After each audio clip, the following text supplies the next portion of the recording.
Hi అండి, welcome back to my channel. ఇవాళ మన recipe carrot and radish rice. Just కావాల్సింది క్యారెట్, రాడిష్, ఆనియన్, పచ్చిమిర్చి అంటే తురిమి పక్కన పెట్టుకోవాలి.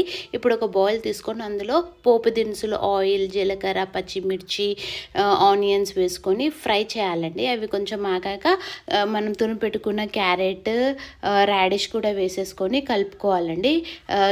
ఇప్పుడు క్యాషెస్ కూడా వేసుకోవాలి. ఉప్పు, కారం, ధనియాల పొడి, గార్లిక్ పేస్ట్ వేసేసుకొని కొంచెం మొత్తం బాయిల్ అవ్వాలండి. మంచిగా ఫ్రై అయిన తర్వాత కొత్తిమీర వేసుకున్న తర్వాత ఇప్పుడు ఆల్మోస్ట్ రెడీ అయిపోతుందండి. నెక్స్ట్ రైస్ యాడ్ ఆన్ చేసేసుకుంటే మన ఎమ్మి carrot and radish rice ready. ఇది మనం పిల్లలకి లంచ్ బాక్స్లో పెడితే వాళ్ళు కంప్లీట్ బాక్స్ చేసేస్తారండి, తినేస్తారు మంచిగా. సో మీకు నా ఈ రెసిపీ నచ్చితే please subscribe my channel. Thanks for watching.